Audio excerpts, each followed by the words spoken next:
Hey everyone, we got another deal here. Software development consulting firm, same as the other videos. I'm going to give first impression as I run through it. Then we're going to run through the numbers here. So, software development firm based out of California, says relocatable, so that probably means there's no office, which is a good thing.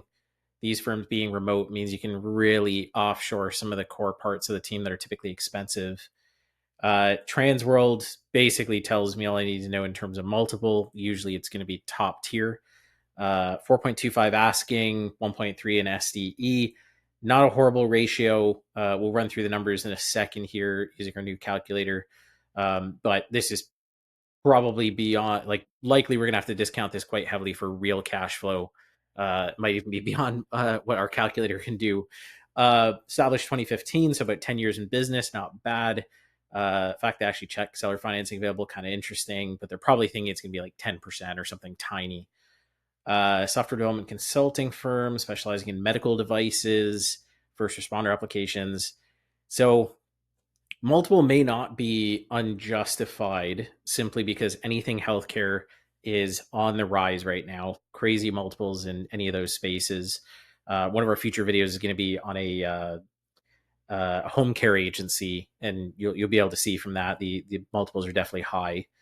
DevOps, graphic design, UI, UX, uh, all development in house with 1099s. That's not really like a heavy selling point or anything, because these days developers are somewhat dime a dozen with the rise of AI. Growth has been through word of mouth and referral only, have not had to market. This, as much as a lot of business owners love to say this is not a good thing. I think I've said this in previous videos. It's not a good thing because if you haven't done marketing to any extent and figured out a way to predictably scale the business, that means that when shit hits the fan and people stop making referrals because recession hits, whatever else, you have literally nothing at your disposal to try and get new business, or at least get business to maintain your existing employees. So this here is actually a bad thing.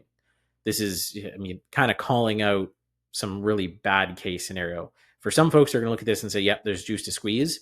But realistically, this means you're going to have to burn a good bit of money to try and find something that works for, inevitably in this case, where when AI jumps in enough that it can completely demolish the need for entire development firms, which may only be 5 years or 10 years away, probably closer to the 5 year mark. Both owners are willing to stay for 12 months. That in itself is a little bit of a flag to me. Two owners, never a great scenario. That usually means that this number is very, very inflated. So, like I said, probably beyond what our calculator can do. So, I'm going to have to set it to the max for a cash flow discount, but I'll show you that in a second. 12 months transitions, not bad. This as well further elevates the idea that they know their SDE numbers are very inflated. When anyone calls out looking for a strategic or private equity or industry buyer, that pretty much tells me they're looking for top tier multiple beyond what a normal lender will do, because they know that this is overpriced. Let's see here. So they do have a lease space. That's usually not a great thing for, I mean, for a company, 2.5 million, doesn't say how many employees. Here you go, 14 employees. This must just be their house or something like that. Or maybe it's a client space, like a boardroom, just to be able to meet with clients. It's not the greatest of signs, because it probably means you do have to be in California to run this, because potentially they deal with localized clients. Uh, that said, remains to be seen effectively. So the biggest things that I'd see, I mean, obviously we don't have historical financials. Historical financials is going to be a big one. What's the ramp up? How long have they been doing the stabilized cash flow? Because they say they don't need to go out there in the market, but there's a good chance they actually do. They just have never bothered. The other being two owners. So this cash flow number is probably well inflated, because two solid salaries in California for software developers. I mean, some folks at like entry mid-level people at Facebook probably make $1 million a year. So, well, maybe not entry, but mid-level people probably make something like that. So, this could be just one really solid salary, but they don't really do that level of development. So, I'd call it maybe 400 grand is probably real salaries for two owner replacements. If you can offshore it, probably more like 100. But assuming onshore, this is going to get discounted pretty heavily. But all that said, let's take a look at the numbers. So we got our new calculator here, which was generated by AI. That's why I know the rise of AI can be pretty steep, considering we were able to do this with next to no development overhead, or basically no development overhead. So we got revenue, cash flow 1.3, purchase price 4.25, discount. I'm gonna say is gonna have to be 25%. There's no way it's less than that. I would almost say it's more like 30 to 40% is likely where we'd have to discount. Working capital, I mean, it's people capital. Depends how big the jobs are. Medical devices, first responder apps. I'm guessing, and because they have vendor contracts, I'm guessing it's progress based billing to some extent. So I'm going to say a 2.5 million. I mean, maybe 120 grand in working capital you might need to finance from a bank beyond what you ask the seller to leave. So you probably ask the seller to leave 3 months working capital, maybe get down to 1 month, and then have the lender come up with another month here to back you up. And so there's two operators. If you're going to step in, you still have to hire for someone else.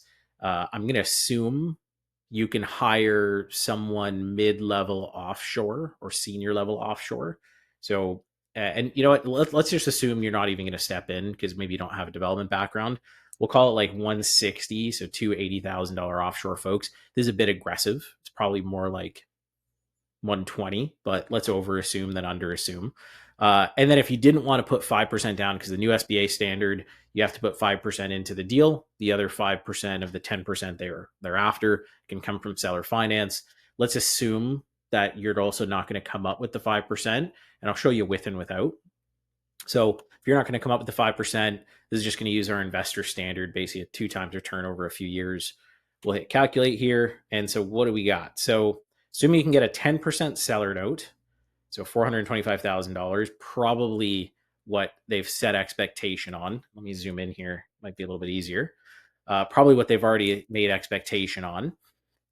Your loan's going to be 3.88 million, annual debt service 600,000, and based on a discount, 25% discount on this cash flow, right? So we're discounting somewhere around like 300 and something thousand, or almost 400,000 maybe. Yeah, give or take. Net cash flow after placing someone or two people for 160 after the discount, after paying back an investor, we're left with $127,000 on a pretty typical structure. So, like I said, debt service ratio 1.2, overvalued like crazy. To get to a 2 times debt service ratio, normally where we'd like to be at a low end there, 43% seller finance is what you'd have to get. You'd have to get the seller to hold almost $2 million of a $4 million purchase price. So that's with an investor. If you take the investor out, you put your own cash in, it still cash flows, 1.4 times. So if you're going to put in 5%, we're not assuming a full 10%. We're not assuming you're going to inject all that in. We're always assuming you're going to put in 5%. 241,000 in cash flow, still honestly way too tight. At a 20% note, gets a little bit closer, 1.5 times debt service ratio, meaning you got 50% effectively in your cash flow as wiggle room for shit to hit the fan. Not bad, but for this size of deal, still somewhat lean. And to get to a 2 times debt service ratio where we want to be, you need almost 40% seller finance. So, somewhat of a rough deal. I'd almost say really where this probably needs to be, when you discount cash flows, they're probably doing just sub $1 million on about $1 million development focused. I'll assume they're probably in growth mode. So that probably doesn't back up debt service in 2023, only in 2024. You probably need to be close to like $3 million top end. And I'd say that's even somewhat generous there. But if you calculate on that, that definitely gets you where you want to be. And that's with, the assumption of having to finance working capital, having to get operators to step in. And this is assuming offshore, right? When you assume onshore in California, I mean, I'd be surprised if you can get any individual one for like 120 or less. But let's say you can get them for 120, that cuts you right down a good chunk.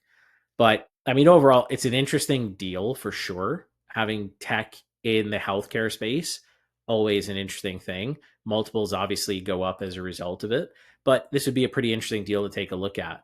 So interesting one by all means. If you want to see more videos like this, and if you're watching this on YouTube, just go to our playlist. There's a bunch more, and we're always going to be putting out new videos as we play here. If you're in the Facebook group, go ahead and check the guide section. There's a ton more, or actually jump onto YouTube. But if you are on YouTube, our Facebook group has a ton of videos like this and a bunch more for tactical strategy. So if you want to learn how to actually go in and be able to actually negotiate a deal like this, we give a bunch of that stuff away for free. Just jump into the Facebook group. All the videos are there. It's basically all of our tactical SOPs to just take and run with effectively. And then if you want to come and work with us and I have all of it done for you, that's what we do. So by all means, appreciate you watching this, and go ahead and join the Facebook group. Or if you're on Facebook, hit subscribe on YouTube.